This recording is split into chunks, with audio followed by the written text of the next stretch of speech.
do Pai que me criou, e do Filho que me resgatou, e do Espírito Santo que me santificou. Divina vontade, reina na minha vontade. Ó minha mãe, te amo, tu me amas. Dai-me um gole da vontade divina, minha alma. Me abençoa, Mãe, para que todas as minhas ações sejam feitas diante de vossos olhos maternais. Vinde, Espírito Santo, vinde por meio da poderosa intercessão do Imaculado Coração de Maria, vossa amadíssima esposa e nossa mãe. Amém. Vinde, Espírito Santo, vinde por meio da poderosa intercessão do Imaculado Coração de Maria, vossa amadíssima esposa e nossa mãe. Amém.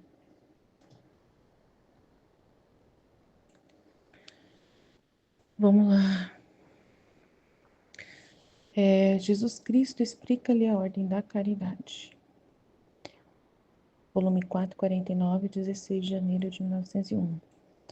Como continuo vendo-o um pouco zangado com o mundo, eu queria me ocupar em aplacá-lo, mas ele me distraiu dizendo-me: a caridade mais aceitável a mim é a que se faz por aqueles que me estão mais próximos.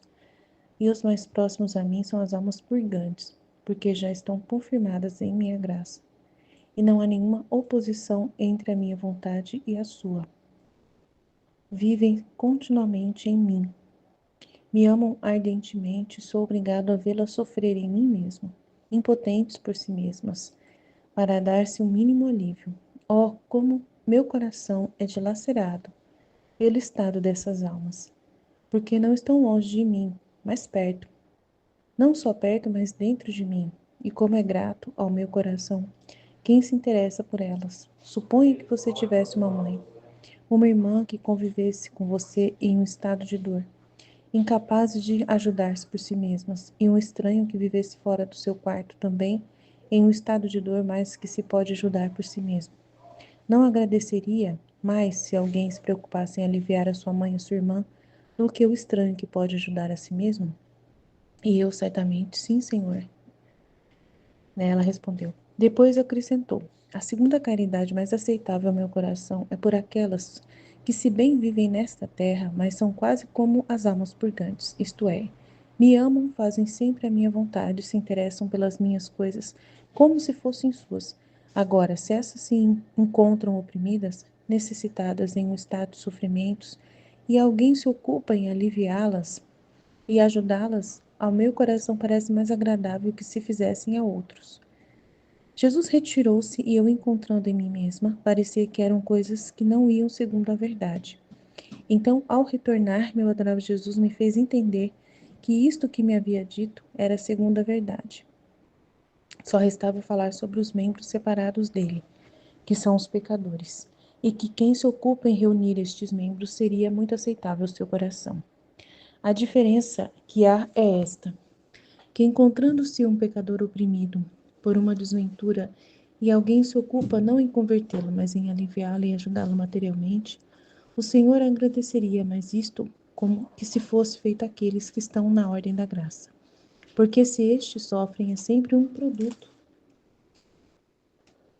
ou do amor de Deus para com eles, ou do amor deles para com Deus. E se os pecadores sofrem, o Senhor vê neles a marca da culpa e de sua obstinada vontade. Parece-me que assim entendi, mas deixo o juízo a quem tem o direito de me julgar, se vai ou não, segundo a verdade.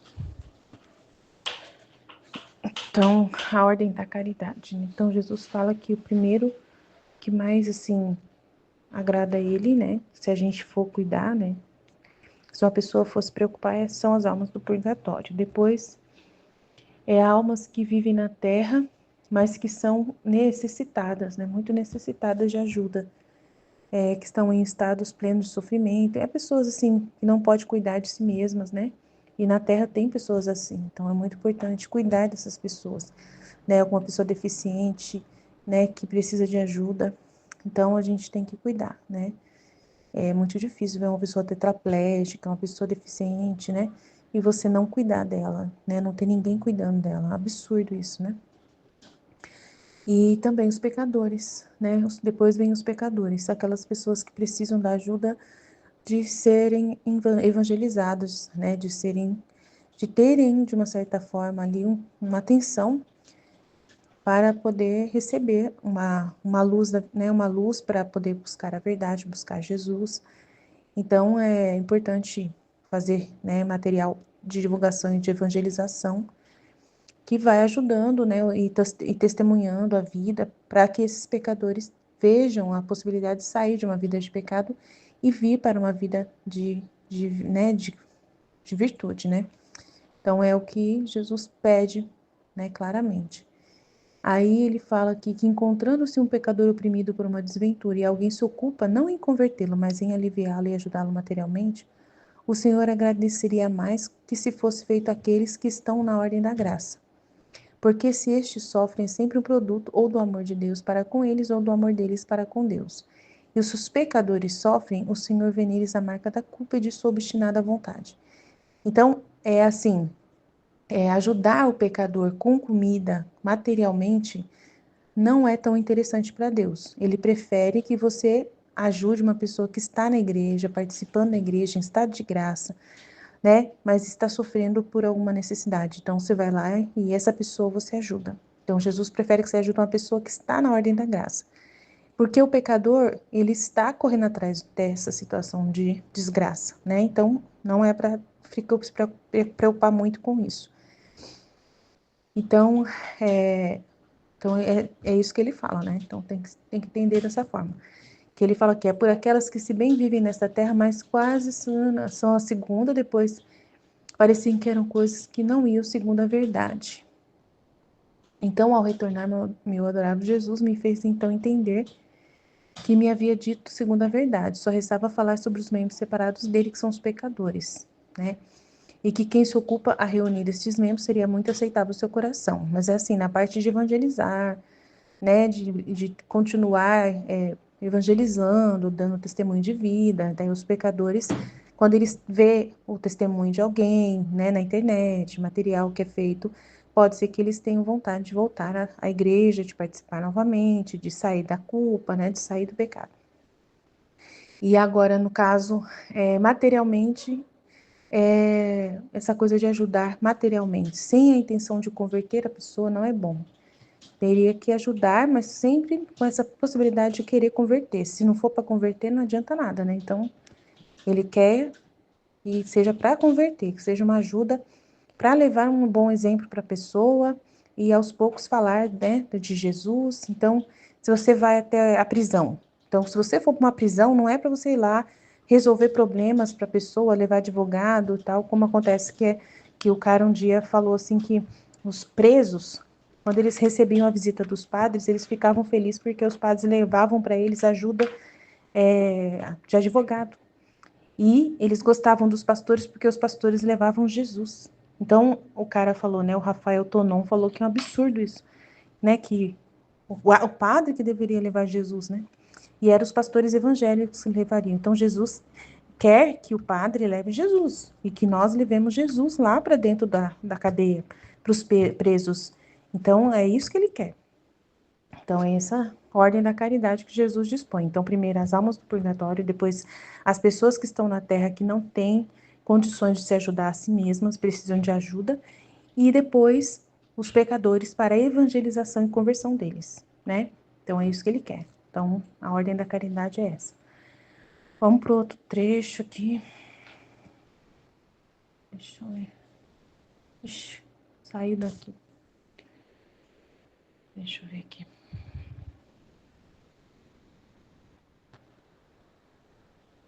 O outro é: Luísa pergunta a Jesus a causa de sua privação. Jesus repreende-a. Tendo passado os dias anteriores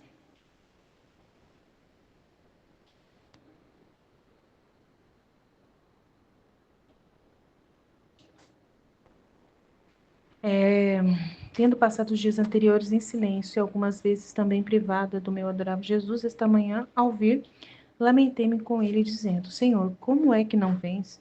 Como mudar as coisas? Vê-se que é ou por castigo dos meus pecados que me privas da tua amável presença, ou que não me queres mais neste estado de vítima. Te peço que me faça conhecer sua vontade. Se não pude opor-me quando quis de mim o sacrifício, muito menos agora, que não sendo mais merecedora de ser vítima, me quer tirar.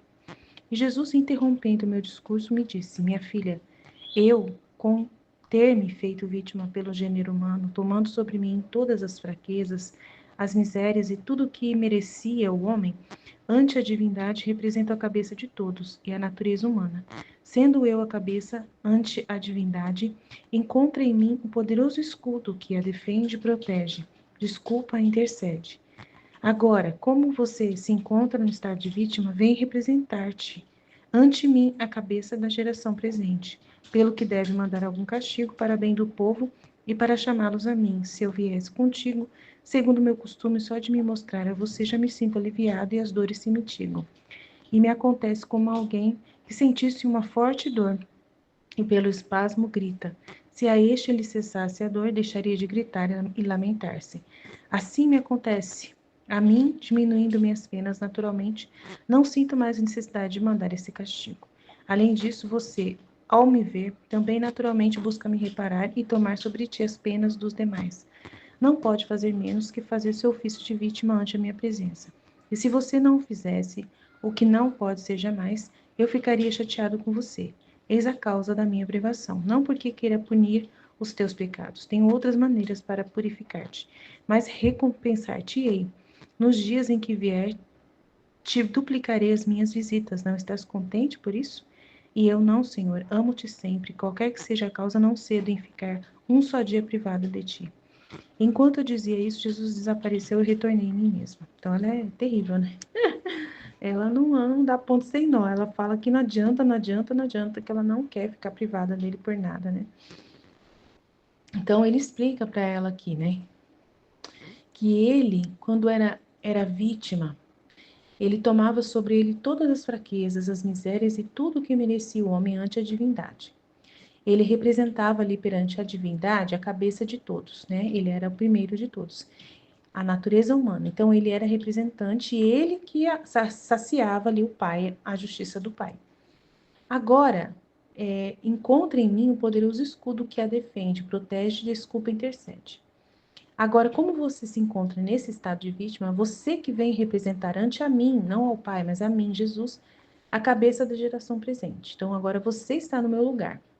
Pelo que deve mandar algum castigo para o bem do povo e para chamá-los a mim, se eu viesse contigo segundo o meu costume, só de me mostrar a mim já me sentiria aliviado e as dores se mitigam, e me acontece como alguém que sentisse uma forte dor e pelo espasmo grita.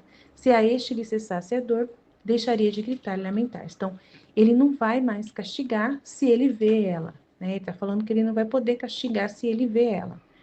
Então, é o que acontece a mim. Diminuindo minhas penas, naturalmente não sinto mais necessidade de mandar o castigo. Além disso, você, ao me ver, também naturalmente busca me reparar e tomar sobre ti as penas dos demais. Não pode fazer menos que fazer o seu ofício de vítima ante a minha presença. E se você não fizesse, o que não pode ser jamais, eu ficaria chateado com você. Eis a causa, então, da minha privação. Não porque queira punir os teus pecados, pois tenho outras maneiras para te purificar. Mas recompensar-te-ei nos dias em que vier e te duplicarei as minhas visitas. Não estás contente com isso? Mas ela não adianta, né? Ela nem adianta falar com ela, que ela não. Então, assim, Jesus já falou o que sempre ele falou para ela. Explicou de novo a mesma coisa. Eu não posso ver você, porque se eu ver você, eu não castigo, né? Então, eu preciso ficar longe de você para poder castigar. E assim é essa realidade, né? Da, da, da vida da Luísa na privação, o motivo da privação principal. Amém? Jesus, eu confio em vós, fit. Em nome do Pai que me criou, do Filho que me resgatou, do Espírito Santo que me santificou, divina vontade, reina na minha vontade. Ó minha mãe, eu te amo e tu me amas, dá-me um gole da vontade divina na minha alma. Dá-me tua bênção, Mãe, para que todas as minhas ações sejam feitas diante de vossos olhos maternais. Divina vontade, reina na minha vontade. Eu não sou nada, Deus é tudo, Pai, eu te amo. Jesus Cristo explica-lhe a ordem da caridade. Como continuo vendo um pouco zangado com o mundo, eu queria me ocupar em aplacá-lo, mas ele me distraiu, dizendo-me: a caridade mais aceitável a mim é a que se faz por aqueles que me estão mais próximos. E os mais próximos a mim são as almas purgantes, porque já estão confirmadas em minha graça e não há nenhuma oposição entre minha vontade e a sua. Vivem continuamente em mim, me amam ardentemente e sou obrigada a vê-las sofrer em mim mesma, impotentes por si mesmas para dar seu mínimo alívio. Ó, como meu coração é dilacerado pelo estado dessas almas, porque não estão longe de mim, mas perto, não só perto, mas dentro de mim, e como é grato ao meu coração que se interessa por elas. Suponha que você tivesse uma mãe ou irmã que convivessem com você, em um estado de dor, incapazes de ajudar-se por si mesmas, e um estranho que viesse fora de seu quarto, também em um estado de dor, mas que se pode ajudar por si mesmo. Não agradeceria mais se alguém se preocupasse em aliviar a sua mãe ou a sua irmã do que o estranho que pode ajudar a si mesmo? É muito legal, né? Muito justo, né? Interessante demais. Então, a caridade, ela tem uma ordem, né, para ser feita, né? E o próximo mais próximo, né? Sempre o próximo. E o mais próximo é as almas do purgantes, né? Porque elas já não podem fazer nada por si mesmas, mas elas não são assim, inimigas de Cristo, né? Elas estão ali em um processo de purificação, mas elas já estão confirmadas na graça de Deus, elas são salvas, né? Só que naquele momento ali já esgotou para elas o tempo que elas tinham na terra de conquistar, né? As graças, os méritos, né? E toda essa realidade aí, né? Então, naquele momento ali, elas não podem mais conseguir mais nada por elas mesmas. Então, elas ficam dependendo da intercessão das almas que estão na terra, né? Dependendo de missas, né? De orações, precisando da caridade de outros para ajudar elas, né? Foi o meio que Jesus também pôs, né? Então, na terra, a gente pode rezar por essas almas, né? Então, a maior caridade, né? A caridade pro próximo, o principal é as almas purgantes. Às vezes a gente fica vendo assim, né? Morre alguém e todo mundo fica, meus sentimentos para a família. Fica mais pensando em quem ficou, né? Ai, vamos rezar pela família que tá sofrendo muito. Tudo bem, não tá errado você dar os seus sentimentos e consolar a família. Mas às vezes ninguém reza uma Ave Maria pela pessoa que morreu. Tipo assim, tá no velório, as pessoas se abraçam, conversam, mas às vezes poucas orações são dirigidas para aquela pessoa, né? E aquela alma sabe, né? Então aquela alma precisa. Então, o mais importante não é você simplesmente estar no velório e ficar batendo papo com as pessoas lá. Ficar encontrando pessoas, simplesmente abraçando, e você pode fazer uma homenagem linda, ler um texto maravilhoso, chorar. Mas isso não significa nada. O que essa alma vai precisar é da sua oração. Uma Ave Maria, bem que se rezar por ela, é o que vai fazer a diferença, né? É o que a alma precisa, né? Então, não é simplesmente a sua presença de corpo presente, né? Mas é a sua oração. Então, a maior caridade que você pode fazer não é simplesmente estar lá no velório, não é simplesmente estar lá no cemitério. Mas é você estar rezando. Não adianta nada se você estiver nesse lugar, mas não está nem pensando naquela alma, não está nem não dirigiu uma oração para aquela alma, não elevou nunca o seu pensamento em entregar aquela alma para Deus, não teve nenhuma caridade nesse sentido. Então não adianta, né? Então, quando a gente vê alguém falecer, o principal é já rezar, entregar aquela pessoa para Deus, né? E não ficar simplesmente, que Deus console a família, era uma pessoa boazinha, né? Não sei o quê, e falar sobre a pessoa e tal. Isso não vai mudar nada. O importante é rezar por elas, né? É isso que precisa fazer. Rezar para que seja reduzido. Então, é importante oferecer a missa, né? As orações, os sacrifícios, né? É isso que dá alívio para elas, né? É isso que vai consolar elas, né? Então, é muito importante isso, né? E é o que agrada a Jesus, né? Porque são almas muito queridas que estão dentro dele já, né? Mais que pela culpa, pelos vazios do amor, né? Elas não, pelos atos que não foram feitos, né? Toda essa realidade, elas precisam estar ali se purgando, se purificando, né? Então, elas precisam dessa ajuda das almas, é isso que elas precisam, né? É muito importante. Homenagens, essas coisas não são importantes. O importante mesmo, assim, é a oração, é as pessoas estar no velório rezando. Por isso que é importante ter o momento da oração ali, fazer a encomendação do corpo. Aquela celebração ali é muito importante. Então, a missa do sétimo dia. Isso que não pode passar desapercebido, né? Quando a pessoa morre, né? Isso que é importante, né? Entendeu? Não reunir parentes e fazer uma bela homenagem. O mais importante que mostrar amor é essas orações, é você entregar essa pessoa para Deus, se importar com a alma dessa pessoa, né? Então, e, e ela vai falar, e a Luísa, né? E eu, certamente, assim, depois acrescentou.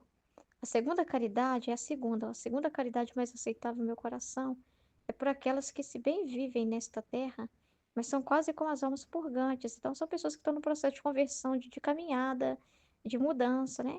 Isto é, me amam, né? Fazem sempre a minha vontade, se interessam pelas minhas coisas como se fossem suas. Agora, se estas se encontram oprimidas, necessitadas em um estado de sofrimentos, e alguém se ocupa em aliviá-las, ajudá-las, o meu coração parece mais agradável que se fizesse a outros.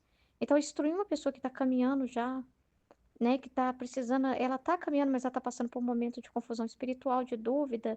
Você atender pessoas, né, que já estão caminhando, é uma caridade absurda, igual aqui, né?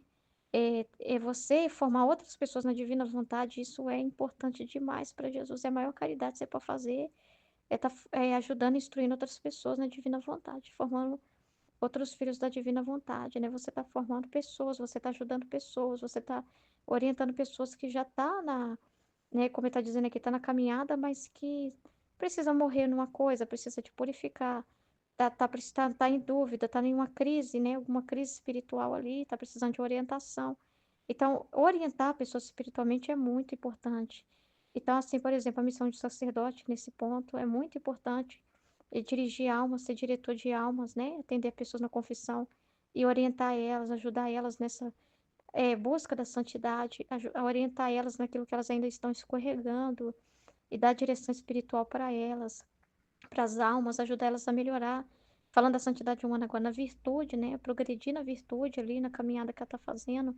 Isso é muito importante. Então, o sacerdote se ocupar com almas é muito mais importante do que se ele mover uma ação e for visitar o lado dos idosos com os paroquianos, né? Arrecadar comida para o lado dos idosos, ou sair com a paróquia em um lugar com cesta básica, né? A maior caridade é o padre estar ali na igreja, disponível, né, para atender almas, né? Ajudar as pessoas que chegam oprimidas, com algum sofrimento, que amam a Deus, né? Mas elas estão naquele momento ali passando por uma tempestade, por uma treva que precisa ser tirada. Então você dá luz para as pessoas que estão na treva, você dá uma luz. Você está vendo que a pessoa precisa de uma luz, né? Ela está na treva naquele momento e você é um instrumento, a boca de Deus que orienta aquela pessoa dando uma luz para ela. Então isso é a maior caridade que você pode fazer aqui na Terra. É levar luzes para as pessoas. Principalmente aquelas que você já está vendo que tem uma sinceridade, que está caminhando, que está buscando, que quer, né, crescer no espiritual. Então, essas vêm primeiro. Do que você fala assim, ah, não, a gente deixa as 99, né, às vezes interpreta errado a passagem, né, e vai atrás da perdida. Aí você deixa de formar aquelas que querem, vai atrás da que não quer, né, e acha que o mais bonito é isso, né. Não, né, porque Deus respeita a liberdade, né. Então, assim, você ajudar no crescimento daquelas ali que querem é o mais importante, para que elas também não desanimem, para que elas também não esfriem, né? Então, você ajudar elas a se manterem nessa perseverança é muito mais você ficar lá, às vezes, dando uma formação, não preocupando muito com elas, né? E ficar atrás de outros que não querem, né? E com aquelas ali ficar tipo meia boca, né? Não. Então, ajudar essas, né, no progresso delas é mais importante. Então, Jesus retirou-se, né? Porque eu falo assim, vamos supor que na cabeça dos padres vocês podem pensar assim que não me preocupar muito com a formação espiritual das pessoas que já estão ali na igreja. Eles, né, falam assim, nós temos que ir para a rua, nós temos que ir atrás daqueles que ainda não estão entrando aqui, né? É errado a gente ficar só aqui com essas pessoas, né? E vai cuidar de outros lugares, né? E não ser pastor daquele local, né? Então, o melhor seria eles fazer mais espiritualidades, mais encontros e mais formações para quem já está ali. Cultivar aquelas pessoas que já estão ali naquele terreno, que já estão ali. Não deixar perecer, não deixar murchar, sabe? Ao contrário, você incentivar elas cada vez mais, orientando elas espiritualmente e não ficar brigando com elas assim, ah, nós temos que sair para fora, ir atrás daqueles que ainda. E ficar naquele desespero atrás de quem sabe o endereço da igreja, que a igreja está aberta, mas não quer entrar, né? E ficar preocupado com esses que não estão atendendo o convite, né?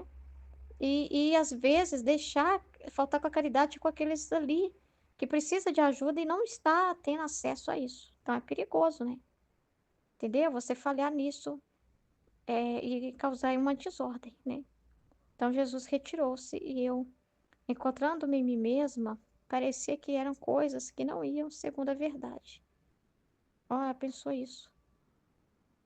Então, a retornar, meu adorável Jesus me fez entender que isto que me havia dito era segundo a verdade. Só restava falar sobre os membros separados dele, que são os pecadores, e que quem se ocupa em reunir esses membros seria muito aceitável ao seu coração. Talvez a pessoa que, uai, mas e aqueles lá? Ninguém então vai evangelizar os pecadores, mas não é isso que Jesus disse. Não é isso, entendeu? Né? A diferença que há é esta, que encontrando-se um pecador oprimido por uma desventura, e alguém se ocupa não em convertê-lo, mas em aliviá-lo e ajudá-lo materialmente, o Senhor agradeceria, mas isto que se fosse feito àqueles que estão na ordem da graça. Quer dizer o seguinte, se for para ir atrás dos pecadores também, para, não vamos evangelizar e falar de Jesus, não. Nós temos que ir até os pecadores, mas se a visão de ir até o pecador é, vamos ver se eles precisam de comida, vamos ver se eles precisam de uma casa, vamos ver se eles precisam de um cobertor, vamos ver se eles precisam de remédio. Se for para isso, para bater papo, para formar amizade, não adianta, entendeu? É isso que quer dizer, entendeu? Porque se for para converter, se for até que as pessoas que estão afastadas da igreja, igual ir aos presídios, e evangelizar nas praças, nas ruas, nos bares, aonde for que for fazer uma missão, tem que levar Jesus. Não, não adianta, né? Ah, vamos lá até os indígenas e vamos confraternizar lá com eles. Não é isso que Deus quer da igreja, não é isso que Deus quer de ninguém. Não é essa a verdadeira caridade, a fraternidade. É você levar Jesus. Então, se for para converter, se for para levar o evangelho, se for para levar boa nova, se for para falar de Jesus, tá certo, é ótimo. Isso aí sim, mas se for simplesmente, ah, vamos numa comunidade pobre ribeirinha lá da Amazônia, ai, vamos levar remédio, material escolar para as crianças, roupa, né? Não adianta. A missão, o missionário não é assim, né? Então ele é para levar Jesus. Eu já ouvi muitas vezes. Eu já ouvi o padre convidando as pessoas, né, para, olha, gente, nós vamos fazer uma missão em alguns bairros ao redor aqui da igreja. Quem quiser participar com a gente, é só se inscrever e tal. Falou isso lá no aviso, né? Depois ele virou e falou assim, gente, não preocupa não, que a gente não tá indo lá pregar para ninguém, não. A gente só tá indo visitar essas pessoas mesmo, fazer uma missão. Mas assim, eles queriam, sabe, mostrar aquela coisa de igreja mãe, né? Que oferece ajuda, assistência, que ouve a pessoa. Mas não é isso, né? Então, assim, o evangelho, a caridade é você apresentar Jesus. O maior bem que você pode fazer para uma alma é fazer ela conhecer Jesus. É fazer ela conhecer a verdade, né? É levar luz para ela, a mensagem de Deus para ela, falar de Deus para uma pessoa, né? Então, só o levar comida em si não quer dizer nada, né? Só você entregar uma comida, não quer dizer nada, né? Mas aí você conversar com aquela pessoa, você tem que parar e conversar com aquela pessoa, orientar aquela pessoa, mostrar para ela onde está errado, onde que pode mudar, orientar no que ela tem que fazer, né? Dar uma luz para aquela pessoa. Aí sim, aí tá certinho. O material fica como que um acréscimo, né? Que pode vir, mas não é o fim, não deve ser o objetivo, não deve ser, ah, sim, isso não dá para aproximar. Não, é uma coisa que se vier também é lucro, mas assim, uma ajuda, mas é uma ajuda temporal. Mas o mais importante é o espiritual, né?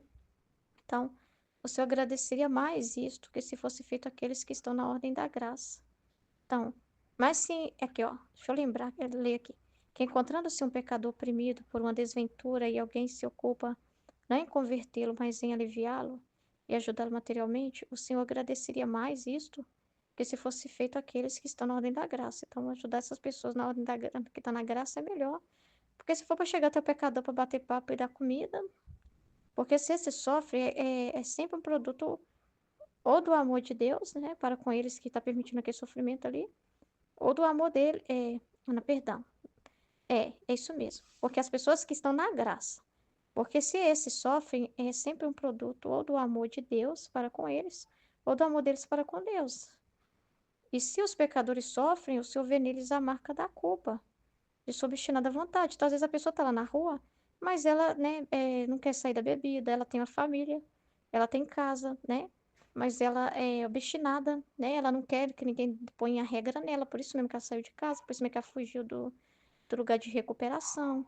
Então tem culpa, né? Tem pecado ali, né? Tem vício ali, né? Então, e ela sofre porque ela é escrava daquele vício, né? Então tem toda essa realidade, né? Dela não querer mudar, dela não querer, ela não quer consertar, né? Então às vezes ela só quer que você prove ali para ela continuar, né? Entendeu? Então tem toda essa realidade aí, né?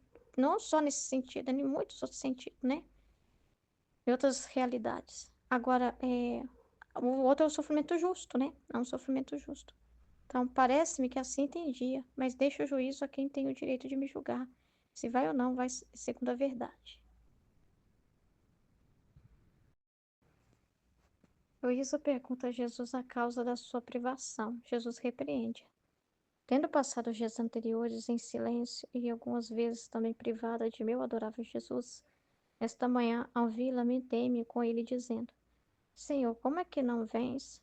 Como mudaram as coisas? Vê-se que é, ou por castigo dos meus pecados, que me privas de tua amável presença, ou que não me queres mais nesse estado de vítima. A ti peço que me faça conhecer sua vontade. Se não pude opor-me quando quis de mim o sacrifício, muito menos agora que, não sendo mais merecedora de ser vítima, me quer tirar. E Jesus, interrompendo o meu discurso, disse-me: Minha filha, eu, com ter me feito vítima pelo gênero humano, tomando sobre mim todas as fraquezas, as misérias e tudo o que merecia um homem, ante a divindade, represento a cabeça de todos, e a natureza humana, sendo eu a cabeça ante a divindade. Encontra em mim um poderoso escudo que a defende, protege, desculpa, intercede. Jesus, ele representou todos nós diante do Pai, né? Tomou tudo sobre ele, né? Então, agora, como você se encontra no estado de vítima, vem representar ante mim a cabeça da geração presente. Então, é como se agora Jesus fizesse as vezes do Pai, né? E a Luísa de Jesus, né? Então, ela vai representar todos, né? Toda a geração presente. Pelo que deve mandar algum castigo para bem dos povos e para chamá-los a mim. Se eu viesse contigo, segundo meu costume, só de me mostrar você já me sinto aliviado e as dores se mitigam. E me acontece como alguém que sentisse uma forte dor e pelo espanto grita. Se a este lhe cessasse a dor, deixaria de gritar e lamentar-se. Assim me acontece a mim, diminuindo minhas penas, naturalmente não sinto mais a necessidade de mandar esse castigo. Além disso, você, ao me ver, também naturalmente busca me reparar e tomar sobre ti as penas dos demais. Não pode fazer menos que fazer seu ofício de vítima ante minha presença. E se você não fizesse, o que não pode ser jamais, eu ficaria chateado com você. Eis a causa da minha privação. Não porque queira punir os teus pecados, tem outras maneiras para purificar-te. Mas recompensar-te-ei nos dias em que vier, te duplicarei as minhas visitas. Não estás contente por isso? E eu, não, Senhor, amo-te sempre, qualquer que seja a causa, não cedo em ficar um dia privada de ti. Enquanto eu dizia isto, Jesus desapareceu e eu retornei a mim mesmo. Então, a Luísa é osso duro de roer, né? Ela fica ali naquela, né, resistência e não aceita a privação mesmo. Aí fica, mesmo Jesus explicando para ela o motivo. Ele mesmo, tô te ajudando você a fazer minha vontade, né? Porque é necessário castigar, mas se eu venho até você, naturalmente você vai fazer seu ofício de vítima. E foi eu mesmo que te pus, né, para esse ofício.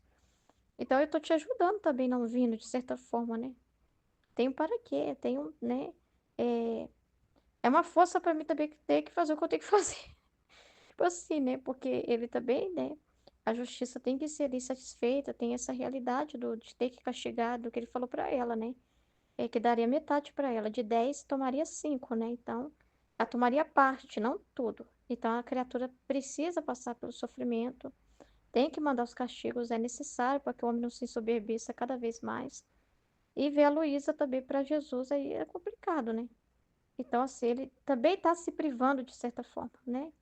É como se também estivesse se privando também.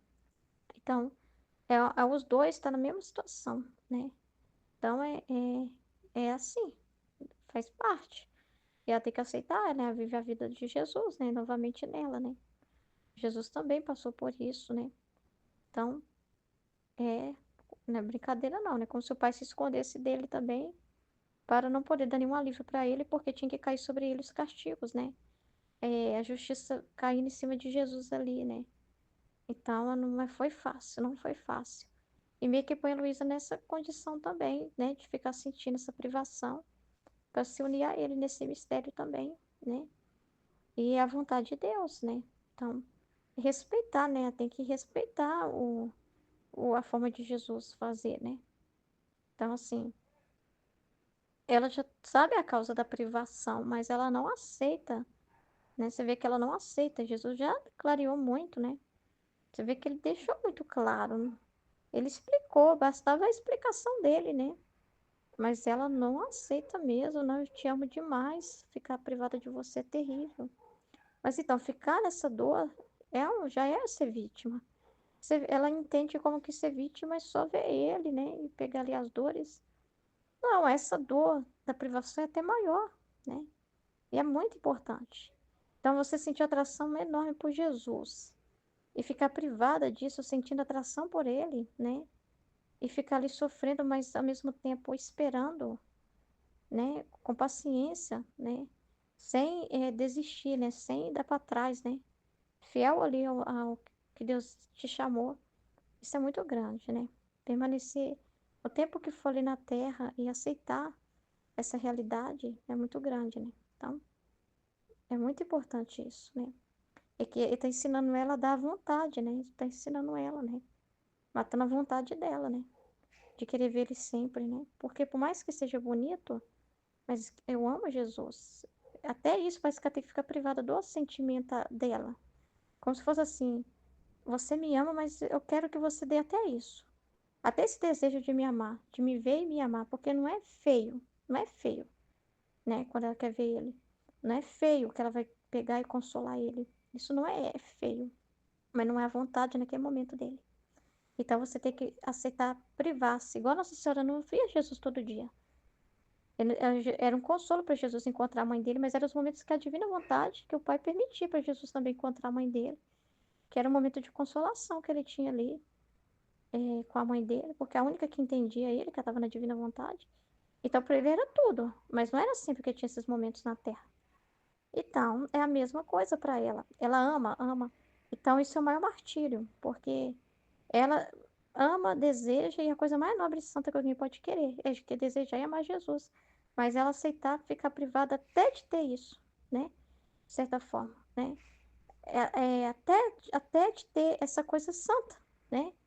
Isso é muito grande, né? Então é muito grande mesmo. Amém?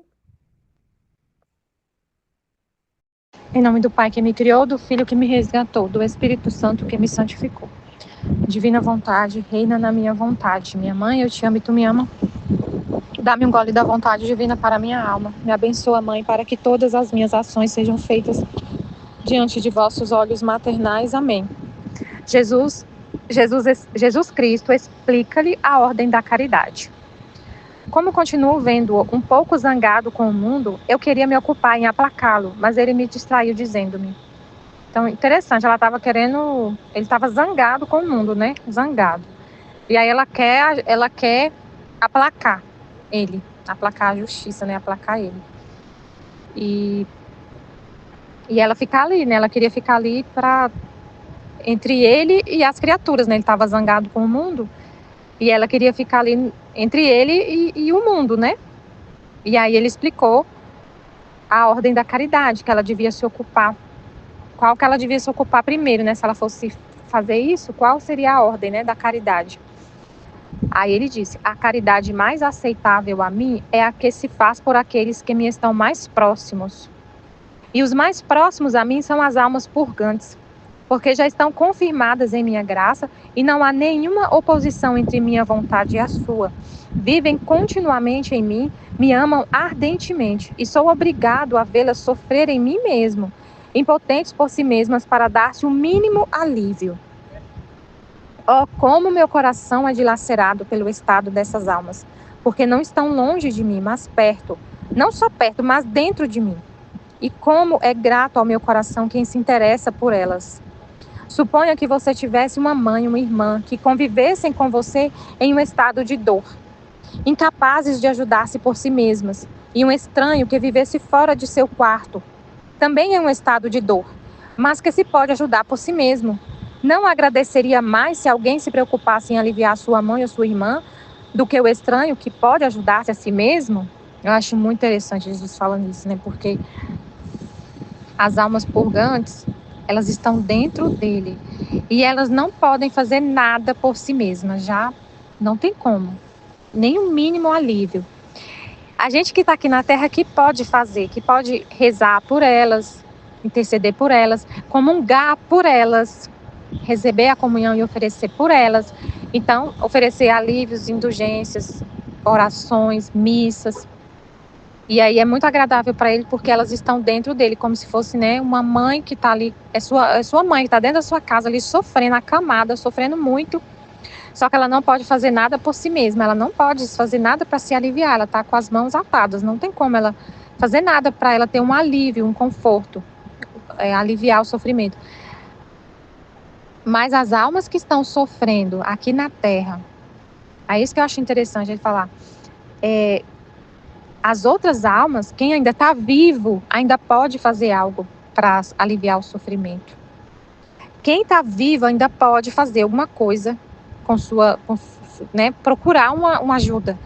Quem está vivo ainda na Terra ainda pode buscar o alívio, por exemplo, se a pessoa está vivendo no pecado, mas ela pode buscar os sacramentos, ela pode buscar a reconciliação com Deus e receber, né, um alívio na alma. Que ele falou aqui,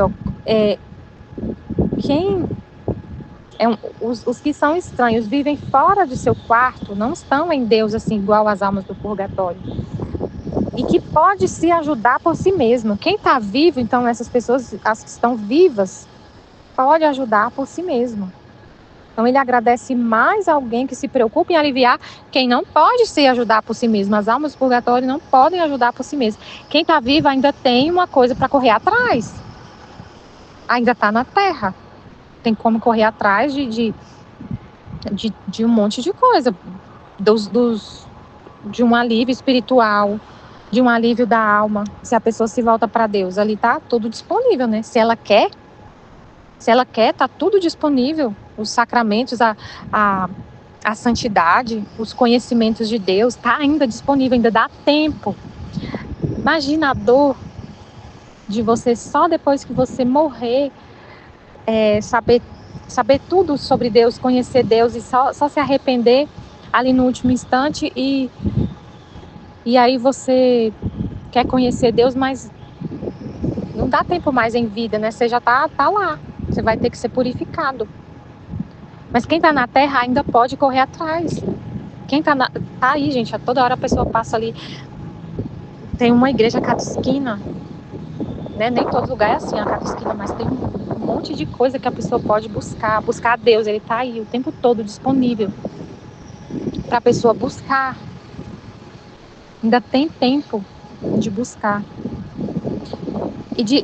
Aí a pessoa tem tudo disponível para ela viver a santidade das santidades aqui na Terra e ter Deus e viver a felicidade divina. Ela pode ser uma morada para Deus, ainda está em tempo, ela está viva, ainda dá tempo dela descobrir isso, se ela se interessar por Deus, né? Se ela se interessa por Deus, e ela ter todos os meios para poder viver o propósito da criação, que é ser uma morada divina, que é Deus vivendo na nossa alma e ser só felicidade, mesmo em meio à dor, sofrimento, mas mesmo assim, você vai viver uma felicidade de céu, já vai ver o céu na terra.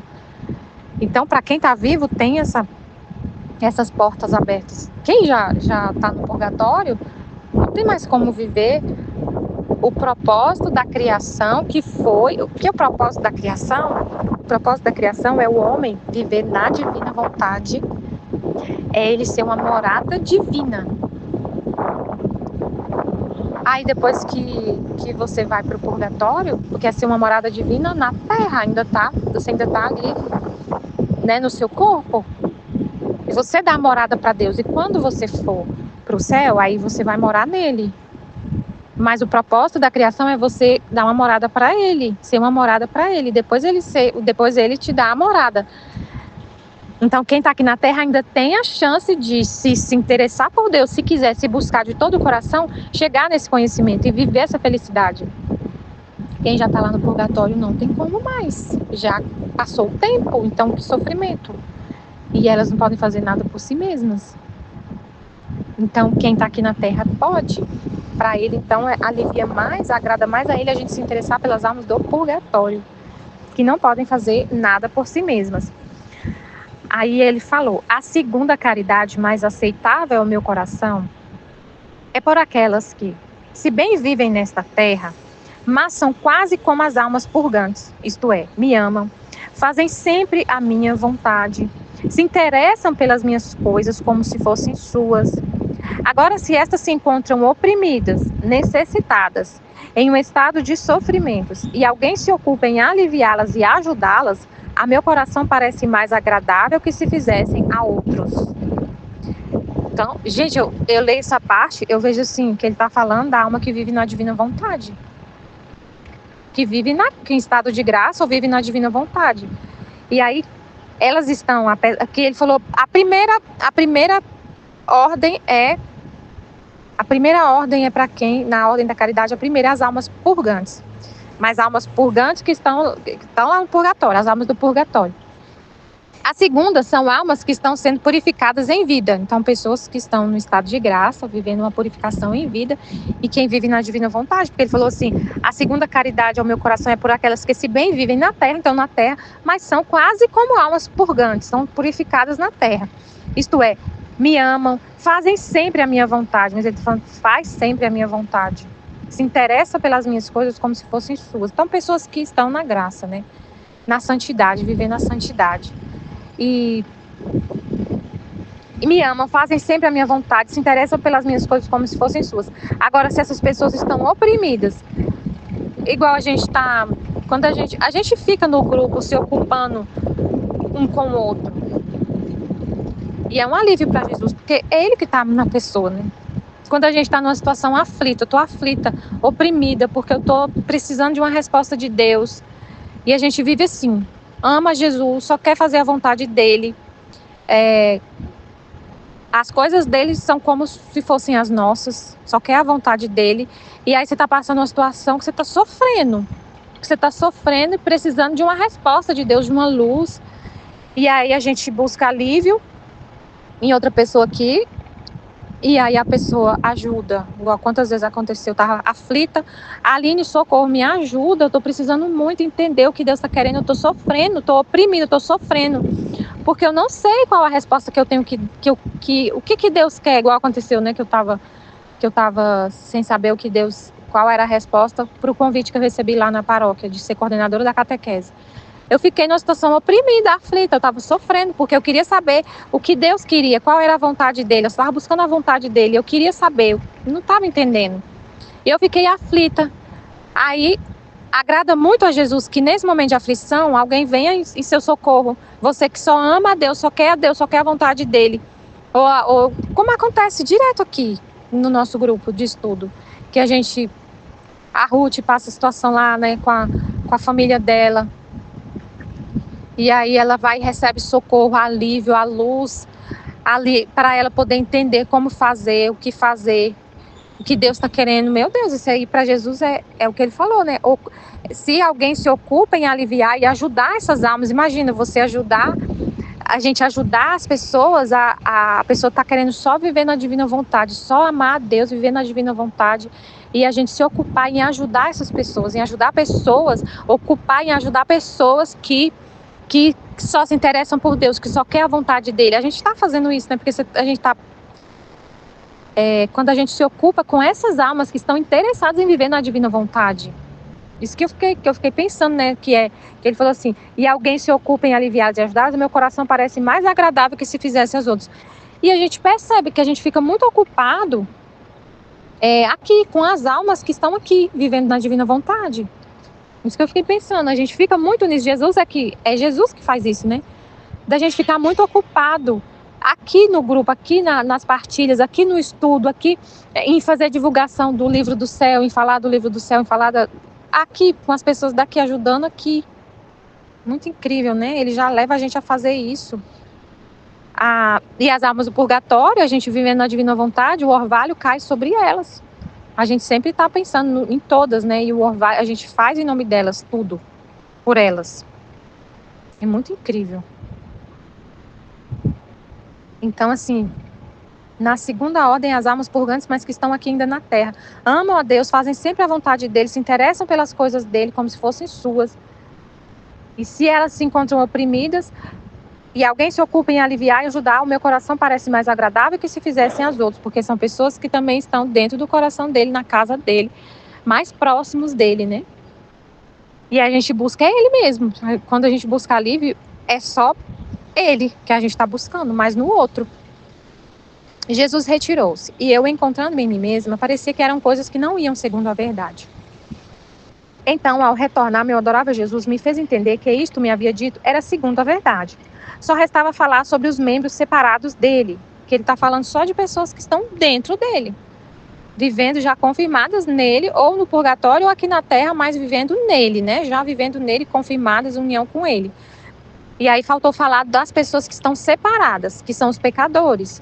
E que quem se ocupa em reunir estes membros seria muito aceitável ao seu coração. Então, quem ocupa, quando a gente fala do livro do céu, tá falando de Deus, colocando na internet, lá no TikTok, para todo mundo ouvir, espalhando essa notícia. Então, várias pessoas que vêm lá são pessoas que estão separadas de Deus, muitas vivendo em pecado, mas a gente fala, leva essa mensagem, leva esse conhecimento de Deus para reunir essas pessoas, para chamar essas pessoas para não viver mais separadas de Deus no pecado, levar a luz para elas poderem se converter e retornar a Deus. Então, acontece isso também. E aí ele agrada, é mais aceitável ao coração dele a gente fazer isso, levar, ter essa intenção de reunir essas pessoas que estão separadas ao coração dele. A diferença que há é esta: que encontrando-se um pecador oprimido por uma desventura e alguém se ocupa não em convertê-lo, mas em aliviá-lo e ajudá-lo materialmente, o Senhor agradeceria. Agradeceria mais isto que se fosse feito àqueles que estão na ordem da graça. Porque se estes sofrem, é sempre um produto ou do amor de Deus para com eles, ou do amor deles para com Deus. E se os pecadores sofrem, o Senhor vê neles a marca da culpa e da sua obstinada vontade. Parece-me que assim entendi, mas deixa a juízo a quem tem o direito de me julgar se vai ou não segundo a verdade. Então agrada sempre mais a Deus aliviar as pessoas que estão nele, né? Que ele deu exemplo. Se aliviar uma pessoa que é minha mãe, que está dentro da minha casa, agrada mais você aliviar uma pessoa que está dentro da minha casa, que está sofrendo, ou aliviar uma pessoa que está longe, separada, e que por ela mesma ela poderia fazer alguma coisa. Porque o pecador, aí ele falou aqui, os pecadores quando sofrem, quando a alma que está na graça, está na santidade, sofre, não é por consequência de culpa, não é por sua obstinada vontade, porque a pessoa está fazendo sempre a vontade de Deus, como ele falou, já está vivendo nele. Quando acontece um sofrimento, esse sofrimento é por amor a Deus. É por amor a Deus que a pessoa está sofrendo. Né? Que ele falou aqui, ó, é sempre um produto ou do amor de Deus para com eles, ou do amor deles para com Deus. É sempre produto do amor de Deus para com eles, mandando cruz para nos embelezar, nos purificar mais, embelezar, ou então é você que está sofrendo por amor de Deus, sempre está ali o amor de Deus, não é produto da sua vontade rebelde. Então, se o pecador que ele está sofrendo, Deus vê nele a consequência da sua obstinada vontade, a marca da culpa. Então, essa pessoa pode fazer alguma coisa para parar de sofrer, parar de pecar, porque o que está trazendo o sofrimento é a culpa e a obstinada vontade. Então, se você ajuda uma pessoa, para ele agrada mais se a gente ajuda a pessoa que está sofrendo por amor dele, ou ele está enviando a cruz por amor. E não vê nessa pessoa a marca da culpa ou da obstinada vontade. Então, sempre é nessa ordem, né, de quem está no coração dele, unido com ele, vivendo na vontade dele, ou na terra ou no purgatório. No purgatório e na terra. Aí no volume 4, 24 de janeiro de 1901, Luísa pergunta a Jesus a causa da sua privação. Jesus repreende-a. Tendo passado os dias anteriores em silêncio e algumas vezes também privada de meu adorável Jesus, esta manhã, ao vir, lamentei-me com ele, dizendo: Senhor, como é que não vens? Como mudaram as coisas? Vê-se que é ou por castigo dos meus pecados, que me privas da tua amável presença, ou que não me queres mais neste estado de vítima. A ti peço que me faça conhecer sua vontade. Se não pude opor-me quando quis de mim o sacrifício, muito menos agora, que não sendo mais merecedora de ser vítima, me quer tirar. E Jesus, interrompendo o meu discurso, disse-me: minha filha, eu, com ter me feito vítima pelo gênero humano, tomando sobre mim todas as fraquezas, as misérias e tudo o que merecia o homem, ante a divindade represento a cabeça de todos. E a natureza humana, sendo eu a cabeça ante a divindade, encontra em mim um poderoso escudo que a defende, protege, desculpa e intercede. Então Jesus tomou sobre ele tudo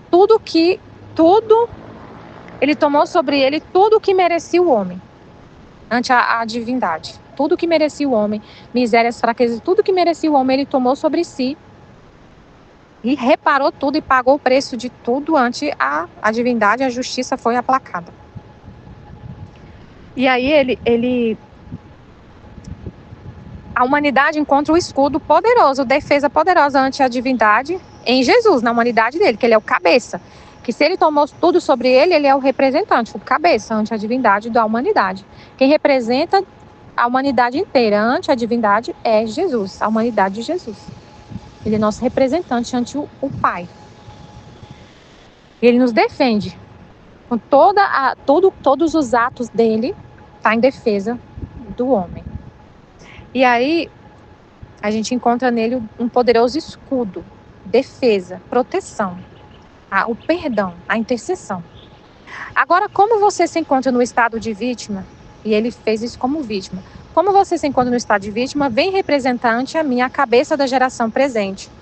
Pelo que deve mandar algum castigo para bem dos povos e para chamá-los a mim, se eu viesse contigo segundo o meu costume, só de me mostrar você já me sinto aliviado e as dores se mitigam. E me acontece como alguém que sentisse uma forte dor e pelo espasmo grita, se a este lhe cessasse a dor, deixaria de gritar e lamentar-se. Assim me acontece a mim, diminuindo minhas penas, naturalmente não sinto mais a necessidade de mandar esse castigo. Além disso, você, ao me ver, também naturalmente busca me reparar e tomar sobre ti as penas dos demais. Assim como Jesus fez, ela faz, ela é vítima, como ele. Igual ele ante o Pai, é ela ante a ele. Então, só do Pai olhar para Jesus, ele já desculpava, já protegia, já reparava, já desculpava, nele está o perdão da humanidade, o Pai, a justiça ficava aplacada. Agora a Luísa ante Jesus, como vítima, só dela ele olhar para ela, ele se aplaca, porque ela está tomando sobre ela tudo. Ela está tomando sobre ela tudo, como vítima, se colocando entre os homens e a justiça. E ela toma nela os sofrimentos que a humanidade merece, igual Jesus, que ele falou, eu tomei sobre mim, tudo que o homem devia sofrer, eu tomei sobre mim. E aí a justiça já tomou de Jesus, não tomava da humanidade, a justiça se aplaca. E aí ela como vítima, a justiça derrama sobre ela e não sobre os homens. Aí ele não castiga a humanidade e perdoa, a humanidade não castiga. Aí como ele queria castigar, porque ele falou, ele queria mandar castigo para bem dos povos e para chamá-los a ele. Então o castigo é necessário, mesmo com a vítima, não deixa de ter castigo na terra, porque o castigo é consequência dos pecados, como ele falou no outro trecho. O pecador está sofrendo a consequência da sua obstinada vontade. E aí sofrer a consequência de sua obstinada vontade faz a pessoa querer mudar, porque está tendo uma consequência grave das atitudes dela. Está numa vida errada e está tendo consequência, ela acaba... é um chamado, para ela parar de pecar. Aí se ele quer mandar o castigo e ele se apresenta para ela, ele já fica aplacado e não manda o castigo, que é um bem para os povos, é um bem. Aí ele fala, se você não fizesse isso ante a minha presença, eu ficaria chateado com você. Então é realmente para ela fazer isso, mas como ele quer castigar, então ele não aparece. Eis a causa da minha privação, não porque queira punir os teus pecados, tenho outras maneiras para purificar-te. Mas recompensar-te-ei nos dias em que vier, te duplicarei as minhas visitas. Não estás contente por isso? Não, Senhor, amo-te sempre, qualquer que seja a causa, não cedo em ficar um só dia privada de ti. Enquanto eu dizia isso, Jesus desapareceu e eu retornei em mim mesma. Ela não aceita, Ela bem complicada, mas ela não aceita. Mas ele explica direitinho, por que ele não vem, não vai, não aparece. E achei interessante o que ele falou, Não é porque eu quero punir os teus pecados, eu tenho outras maneiras de te purificar. Não preciso punir seus pecados, te privar de mim para punir seus pecados. Eu tenho outras maneiras de te purificar. Interessante. E aí ela não aceita, não. Ela, não, eu te amo sempre, não quero saber, não quero ficar nem um só dia privada de ti. Aí ele desaparece. Amém, Fiat Jesus. Eu confio em vós. Amém.